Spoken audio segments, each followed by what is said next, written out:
Under the soft gray skies of Seattle, Margaret Doyle arrived at the office each morning precisely at 7:45 a.m. Never late, never frazzled, never anything less than composed. For 18 years, she had been the backbone of the company's logistical operations, overseeing the systems that kept their pharmaceutical products moving from manufacturing plants to hospitals, clinics, and pharmacies across the country. When she was first hired, the company had been a struggling mid-tier supplier on the brink of being swallowed up by larger competitors. Margaret was brought in as a logistical consultant, just for 6 months, they said.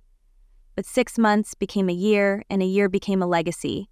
Her strategies didn't just streamline the chaos, they stabilized the entire operation. By her third year, she had rewritten the company's supply chain model, reduced delivery delays by 60%, and was promoted to vice president of operations. She never asked for accolades.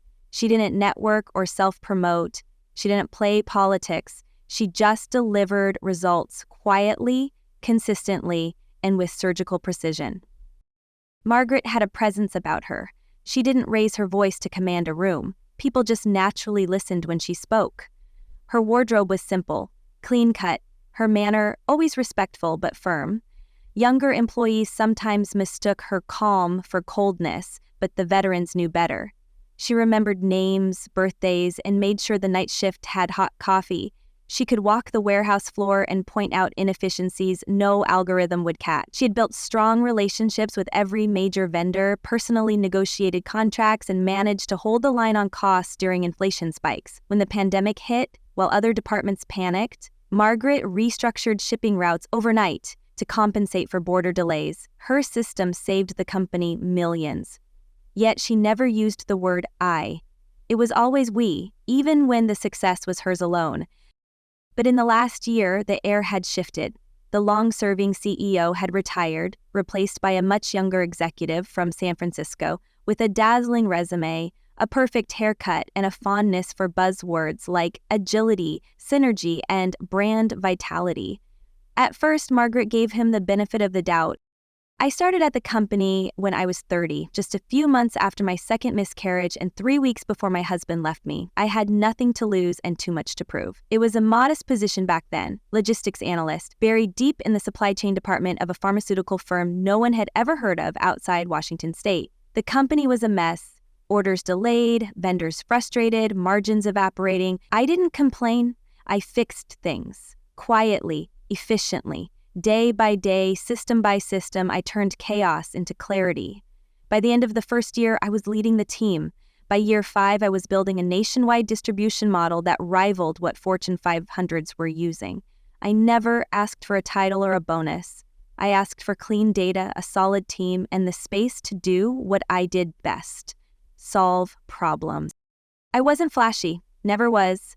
While others played politics, charmed their way into promotions, or spent hours crafting colorful presentations, I kept my head down and delivered results. My calendar was always full, my inbox cleared by 9 a.m., and my decisions measured, precise. I had the kind of authority that doesn't come from a title, but from being the person people rely on when things break. During COVID, when our competitors were buckling under pressure, it was my routing model that kept our supply lines running. We didn't just survive the pandemic, we grew. And people noticed. For a time, I was even considered for the COO position, but I declined. I didn't want the politics, I just wanted to build. For 18 years, I gave that company everything. I missed birthdays, canceled vacations, took calls at midnight when trucks stalled on frozen roads in Montana. I trained interns who became directors, turned failing teams into top performers, and designed the inventory optimization system that was still saving the company 7 figures annually. People came and went, CEOs rotated through every few years, but I remained. I was the continuity no one talked about, but everyone depended on. That changed the day the new CEO arrived. He was all charisma and slogans. Slick suits, confident smiles, always accompanied by some personal branding consultant who followed him around like a shadow. He came from Silicon Valley, where culture meant kombucha bars and performance reviews held on bean bags. He liked to talk about disruption. He called himself a visionary. He called me Miss Doyle. with the kind of polite distance people reserve for furniture they plan to replace. I saw it immediately, in the way he reshuffled meetings without inviting me, in how my reports were suddenly being rerouted through a strategic task force, in the way his assistant addressed me as legacy team. I wasn't paranoid. I'd seen enough reorgs in my time to recognize the scent of an incoming execution. But I didn't flinch. I did what I always did. I watched, listened, and prepared. I knew my days were numbered, but I also knew something else. I wasn't walking out of that company empty-handed. It happened on a Thursday morning. The meeting invite had landed in my inbox late the night before. Subject line, Operational Realignment Discussion. Sender, Jessica Lorne, the CEO's new executive assistant. I'd heard her name whispered in hallways ever since she arrived, young, brisk, always tapping away on her phone during meetings she wasn't even invited to. The invite itself didn't include an agenda, just a Zoom link and a note with leadership. I knew what that meant. I knew it before I even clicked accept. I didn't sleep much that night, not out of anxiety, but out of focus. I reviewed contracts, took screenshots, copied over key documents to my private drive, and opened a bottle of wine I'd been saving, not to drink, but to mark the moment. Some endings deserve a ritual. I logged into the call 2 minutes early. Old habit, the screen filled with 3 tiles. One with the company logo, one with the muted face of Darren Holt, the new CEO, and one with a black square labeled HR Mia Myers. Neither Darren nor Christina turned their cameras on. I did. I always did. If they were going to fire me, they could at least do it looking me in the eye. Darren started with a smooth, well-rehearsed voice, the kind used in podcasts or brand launches. Hi, Margaret. Thank you for joining. I know your time is valuable, so I'll get straight to it. That's what I felt, the unmistakable corporate chill, like walking into a sterile room where something unpleasant was about to happen. As you know, Darren continued, we've been reassessing our operational model to align with current market dynamics and future growth. I knew every one of those words by heart. I'd written them myself for other people's termination scripts. After careful consideration, the executive team has decided to sunset the role of Vice President of Operations as part of our structural modernization. I didn't speak. I didn't blink.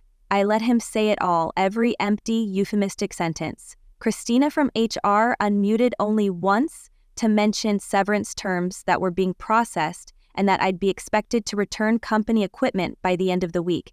The call lasted 6 minutes and 14 seconds. They didn't say fired. They said eliminated.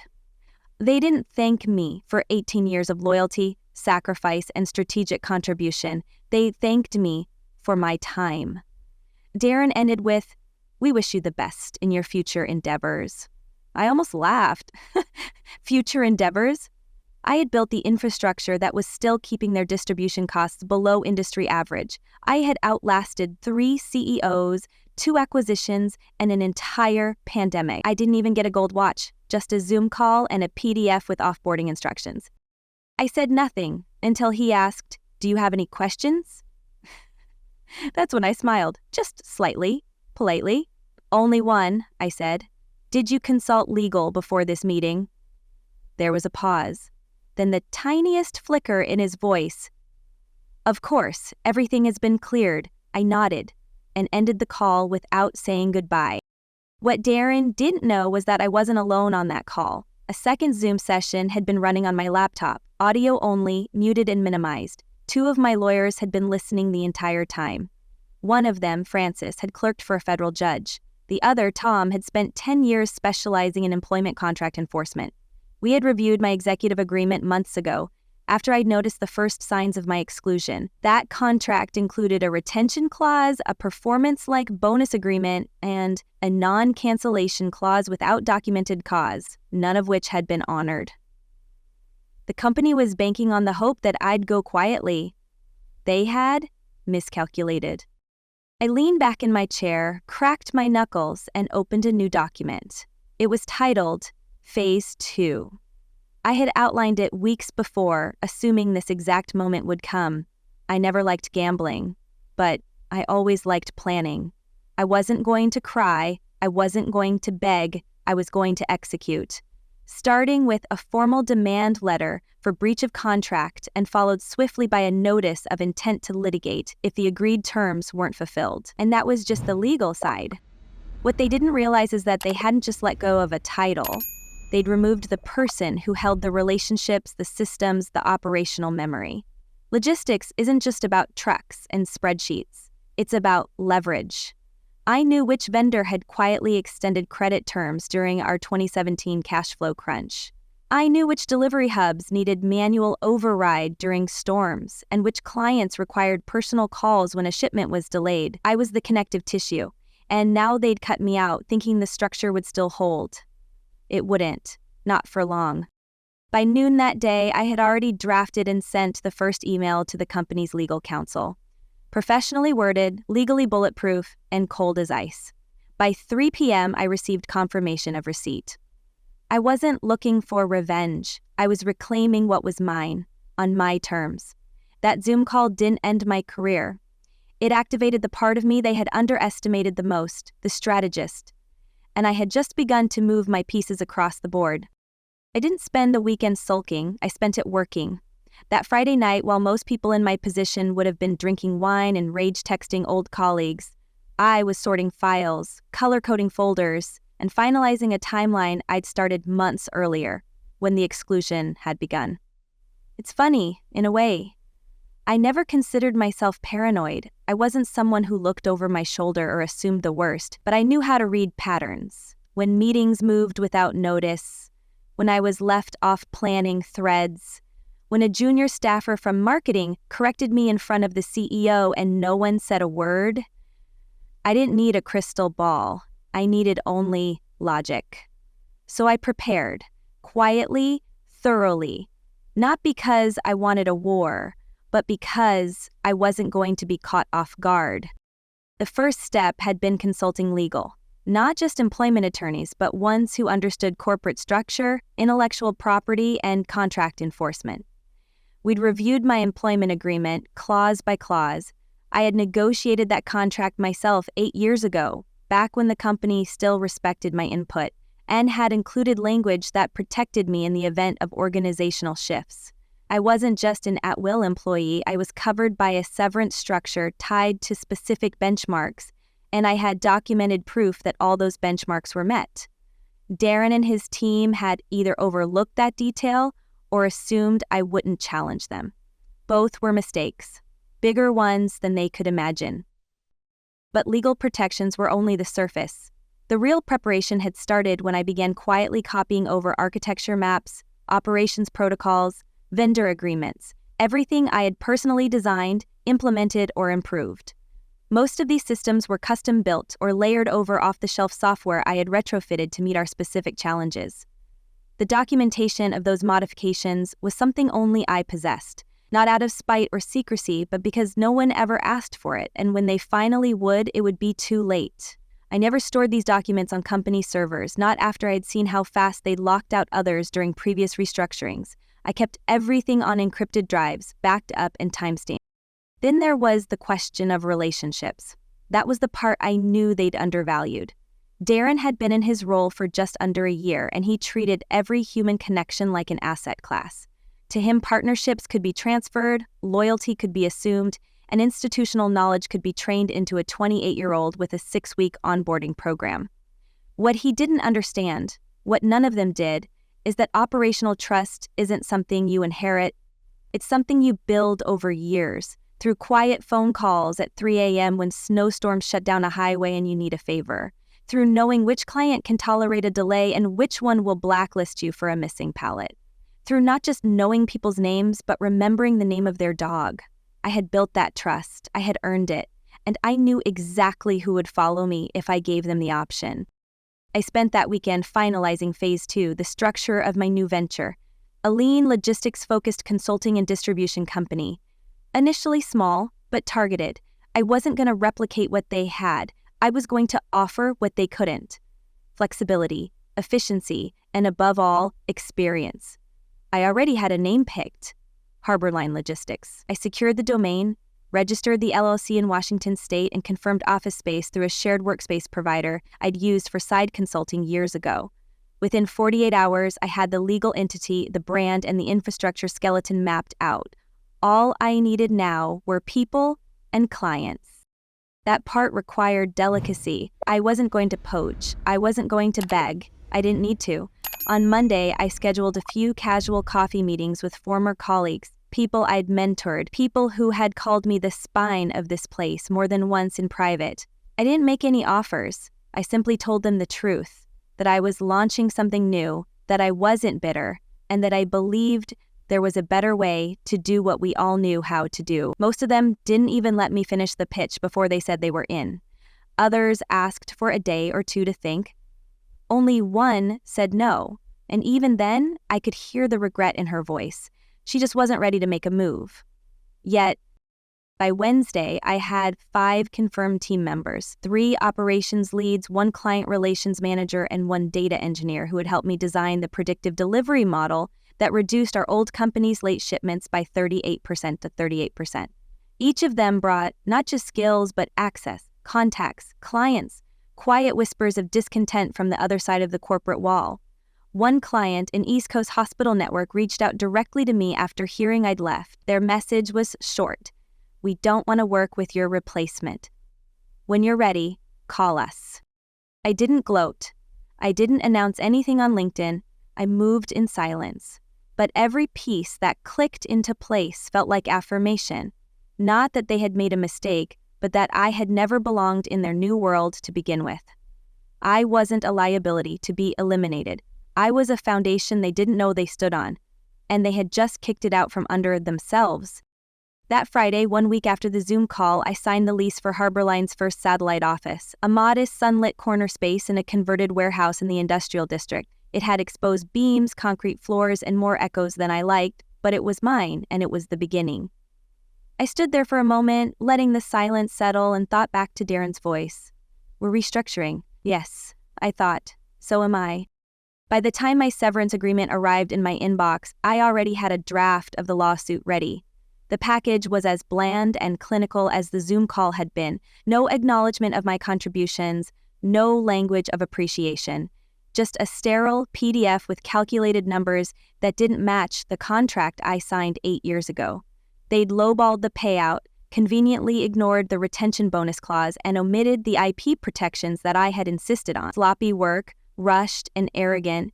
I didn't even blink. I forwarded it to Francis and Tom, my attorneys, with one line, respond accordingly. Within hours, they had sent a formal notice of breach of contract, citing the exact paragraphs and subsections violated. The tone was calm, direct, and devastating. They had until the end of the week to correct the terms or face a full lawsuit in civil court. We both knew they'd stall. That was fine. While they scrambled to cover their tracks, I would continue building mine. What they failed to understand was that while I had been preparing for war, I had also been preparing for freedom. For years, I'd quietly tracked operational failures that never got addressed. Warehousing inefficiencies, vendor overcharges, late penalties quietly absorbed rather than challenged. I wasn't looking for leverage at the time, I just couldn't unsee bad systems. But now those records became something else. Ammunition. More importantly, I had proof that the logistical infrastructure I'd built, everything from regional dispatch protocols to contingency models, was not only my intellectual work, but formally unclaimed by the company under IP. They had never filed for protection. I had, with my name on it. I filed the updated ownership documentation through my attorney's office, confirming that key components of the distribution algorithm used by the company fell under my patent. Technically, they were still using it. Technically, they were in violation. I didn't threaten them with this. Yet, but the moment they tried to contest anything, the paperwork was ready. I wasn't seeking a payout. I was protecting what I had built. And if necessary, I was prepared to pull it out from under them entirely. At the same time, I began reaching out to select vendors and partners, the ones I had personally nurtured over the last decade, the ones who had my personal cell number and knew my voice by heart. I didn't pitch them, I didn't ask for anything, I simply let them know where I was, what I was doing, and that I would be operational soon. The response was immediate, almost visceral. Let us know when you're ready. We'd rather work with you directly anyway. One distributor offered to fast-track my licensing. Another promised priority scheduling for my shipments. No contracts signed yet, no formal deals, just conversations. But I could feel the shift happening, quiet and steady. It wasn't about stealing business, it was about returning to people who valued consistency over branding fluff. Meanwhile, inside the company I had just left, I knew the cracks were starting to show. I hadn't heard from anyone directly, but silence in my world was noise. Processes were likely unraveling. My old systems didn't run on autopilot. They required adaptation. The staff they left behind didn't know how to interpret the signal delays embedded in the routing software, or why one client in Boston always needed triple verification before release. I had built those exceptions into the flow for a reason. No manual could cover that, and I had taken the manuals with me. The following Monday, I got the call I was expecting. Not from Darren, of course. He would never lower himself to that. It came from someone in the legal department. Voice tight, overly formal, requesting a mutual resolution meeting regarding the separation terms. Translation: they knew they were exposed. We scheduled a call for Wednesday. I didn't attend, my attorneys did. According to Tom, the company's team was unprepared, vague, and visibly shaken when presented with the documentation. When Francis referenced the algorithm ownership, the mood shifted immediately. They asked for time. We gave them 72 hours, not a second more. While they scrambled, I accelerated. I secured an angel investor through one of my longtime vendor contacts. He had worked with me on emergency routing back in 2018 and remembered how I saved his operation from a costly recall. He wired $500,000, 0 cents, into Harborline's startup account without a pitch deck or board meeting. "You don't need to convince me," he said. "You just need to tell me what you need." I hired a small legal team to finalize contracts, brought on a fractional CFO, and signed my first 2 clients by the end of that week, both former partners of my old company. Neither of them needed convincing. They were already tired of the new regime. And then came the message that shifted everything. It was from one of the company's major national clients. They'd been with us for over a decade. High volume, high expectations, 0 tolerance for disorganization. Their email was brief. "We're evaluating alternative logistics providers. Would you be available for a conversation this week?" I didn't smile. I didn't need to. I just wrote back, "Yes, Thursday at 10. That conversation was one of the easiest I've ever had. They already knew the truth. They had seen the delays, the confusion, the sudden drop in communication. "We used to feel like we had a person inside," the client said. "Now it feels like we're shouting into a void." I didn't promise them miracles. I promised them accountability. By Friday, they signed a letter of intent with Harborline, and just like that, the company I had helped build lost its biggest contract. I knew the backlash was coming. I didn't hide. When the formal complaint arrived, thinly veiled as a cease and desist, I forwarded it to Frances. She read it, laughed, and sent back a 2-line response that ended the discussion permanently. There had been no breach, no solicitation, no non-compete, just poor leadership and better alternatives, and the market had made its choice. By the end of the month, I had 12 employees, 4 clients, 2 distribution hubs, and a growing list of silent resumes landing in my inbox. All from people I used to work with, all looking for a way out. I wasn't interested in revenge. I was building something better. But if they kept trying to stop me, I was more than ready to remind them of every mistake they made, preferably in court or in the press. There would do. The collapse started quietly, as most collapses do. A late shipment here, a missed reroute there. Nothing dramatic at first, just enough to spark frustration in clients who were used to precision.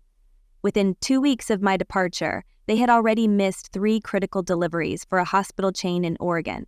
One of the dispatch managers I had mentored texted me, off the record, "They don't even know what half the acronyms on your dashboards mean. The new team's just clicking buttons." I didn't respond. I didn't need to. I had anticipated this. I hadn't sabotaged a thing.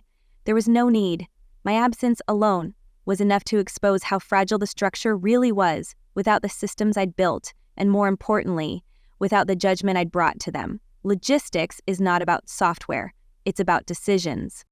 By the end of that first month, the company was down 3 major clients. One of them publicly cited a loss of confidence in operational consistency in their exit letter. Another simply stopped replying to emails. Internally, I heard that Darren was in full damage control mode, calling emergency meetings, demanding explanations from departments that didn't even understand the questions.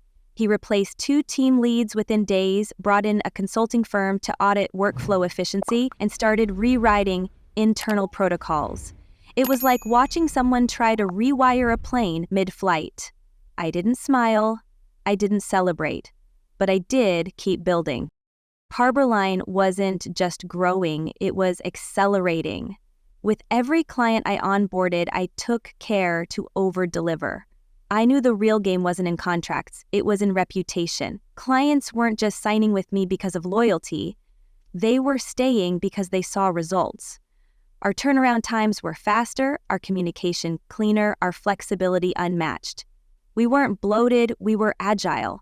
My team was lean but battle-tested. I wasn't hiring for resumes, I was hiring for resolve. Everyone who joined Harborline understood what we were building, not just a logistics company, but a blueprint for how things should have been done all along. Then came the call I didn't expect so soon. One of the board members from my old company reached out, a man I hadn't spoken to in years. He asked if I had time for lunch. I agreed, mostly out of curiosity. We met at a quiet restaurant overlooking the water. He was polite, even warm. After the small talk, he leaned in and said, "There's concern at the top. Darren's leadership is under review." He continued, "You've taken a significant portion of our vendor network, some of our top talent, and now our largest accounts. Some are calling it a hostile extraction." That made me laugh, not because it wasn't true, but because it sounded so absurdly formal for what was really happening. "I didn't extract anything," I said. "They followed me. That's different." He nodded slowly. "Would you be open to a conversation about re-engagement?" I let that sit for a long second. Re-engagement as in perhaps a partnership or acquisition, something that allows both sides to stabilize. I looked out the window, then back at him. Why would I stabilize a ship I just stepped off of? He didn't have an answer. He just asked me to think about it. I didn't. What I did think about was timing. They were panicking, which meant the internal structure was weaker than I had assumed. A few days later, I confirmed it. Through a contact in finance, I learned that 2 of their regional centers were operating at 40% capacity, and the third was facing a labor shortage. Worse, they had begun losing money on express shipments. Clients were demanding penalty reimbursements for delays. Their cost margins were imploding. I saw the window, and I made a decision I never thought I would. I made an offer. It wasn't for the whole company. I didn't want the rot. I made an offer for one thing only, the regional logistics division I had built myself a decade earlier, the very structure that Darren had tried to gut. The proposal was clean, fair, and backed by capital from my investor. The irony wasn't lost on me. They hadn't responded to my legal team's requests for weeks after my firing, but the minute I offered them money, they were suddenly interested in talking. The negotiations didn't take long. Their numbers were bleeding, and the board was desperate to stop the hemorrhaging. I acquired the division under Harborline, along with its infrastructure, fleet contracts, and several key personnel, many of whom were already sending me their resumes. The deal closed in mid-May. A month later, I walked into the office I had once helped design, now holding the keys. There were no welcome signs, no champagne, just a few familiar faces who looked at me not with shock, but with a quiet kind of relief. They were tired. They needed leadership, real leadership. I didn't gloat, I got to work. Meanwhile, Darren stayed on, barely. From what I gathered, the board had stripped him of some decision-making power and placed him under strategic oversight. Translation, he was one misstep away from being replaced. He didn't reach out to me. I wouldn't have picked up anyway, but I knew he saw the press release.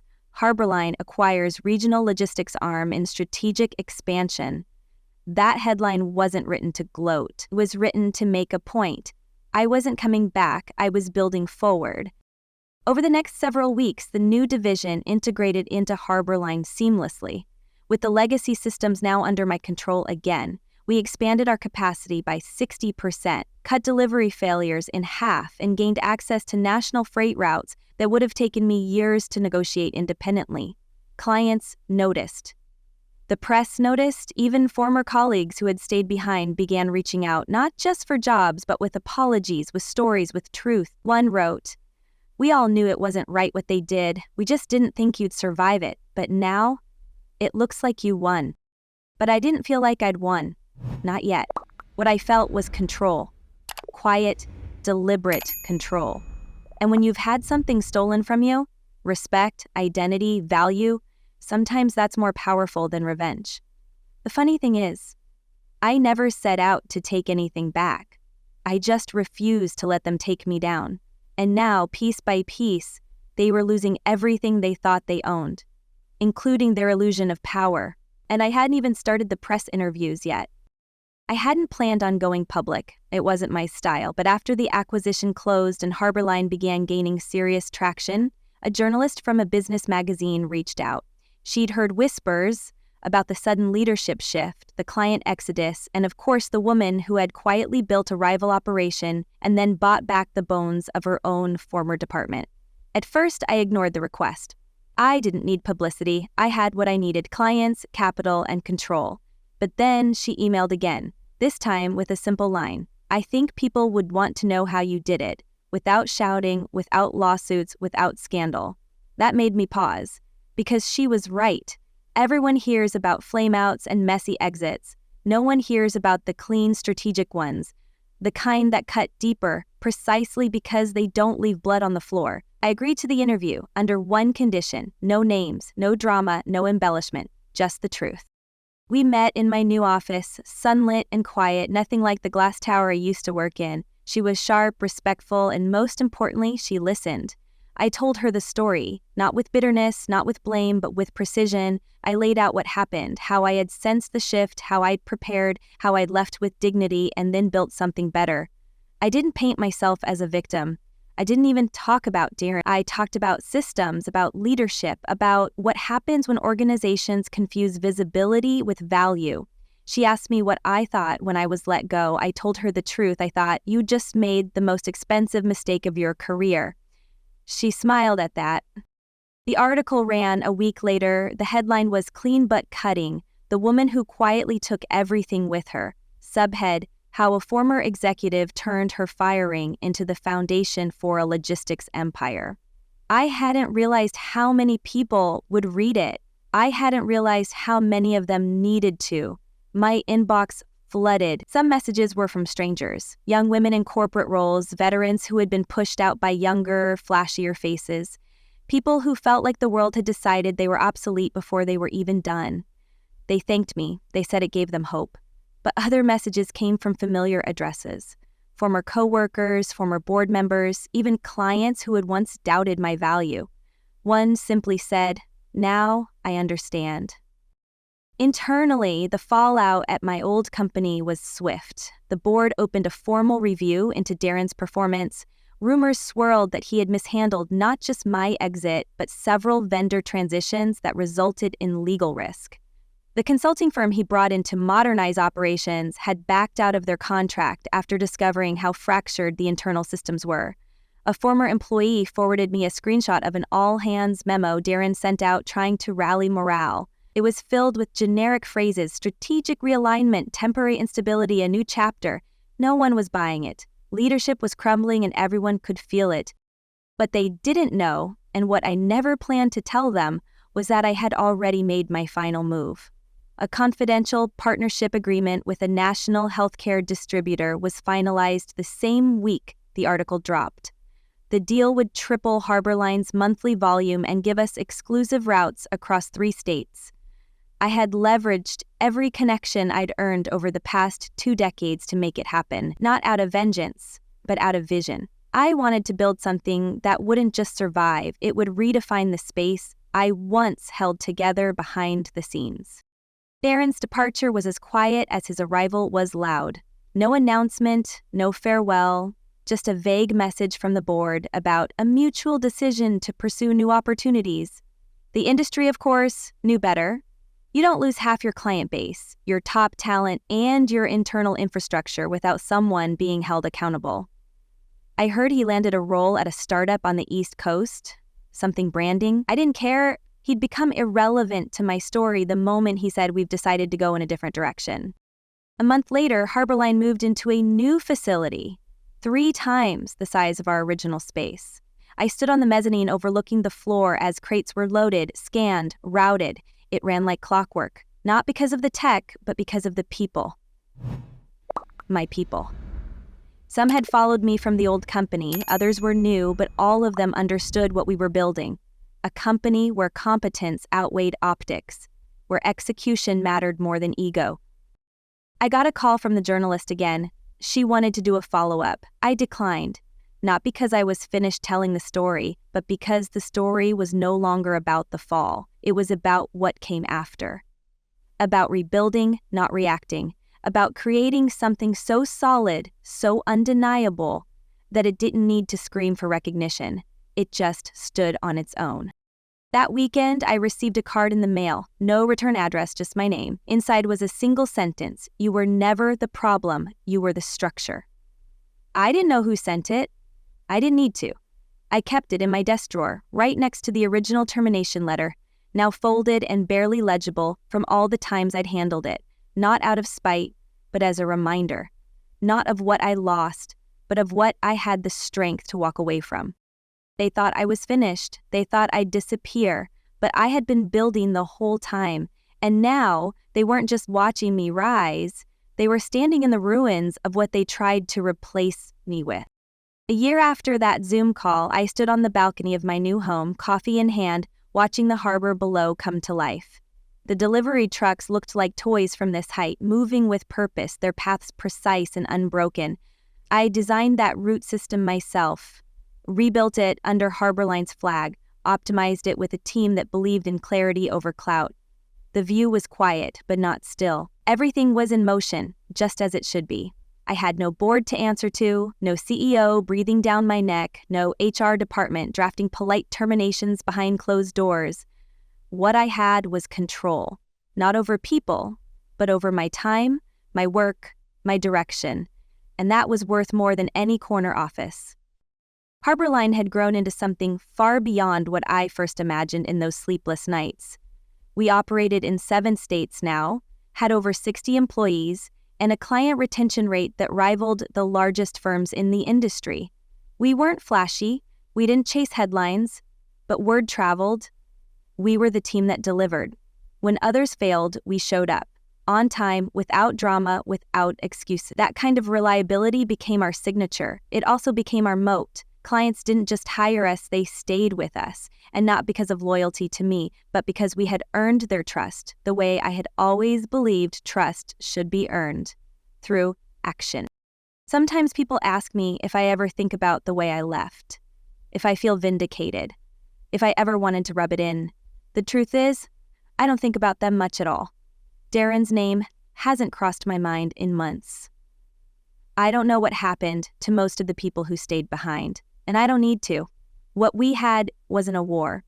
It was a divergence. They chose flash, I chose foundation, and the results speak for themselves. I didn't need revenge. I needed independence, and now that I have it, I guard it with everything I've got. That doesn't mean I've forgotten. I still remember the way they said, "We're restructuring," like it was some natural disaster no one could be blamed for. I remember the silence that followed, the polite HR script, the way they expected me to nod, smile, and disappear. I remember how little they thought I would do next. That memory is not bitter anymore. It's fuel. Every time I make a decision now, every contract I sign, every person I promote, I do it with the clarity of someone who knows exactly how fragile things can be when built on ego instead of ethics. Harborline isn't just my company, it's my answer. Some nights I stay late at the office, not out of obligation, but because I want to. I walk the floor, chat with the night shift, check in on operations. There's a rhythm to it all now, a kind of quiet confidence in the air. People take pride in their work because they know it matters. There are no layers of useless hierarchy, no meaningless metrics, no performative leadership, just purpose. When I see new hires walk in on their first day, I remember how I once walked into a crumbling company and decided to build it back up. Only this time, I built it on my terms.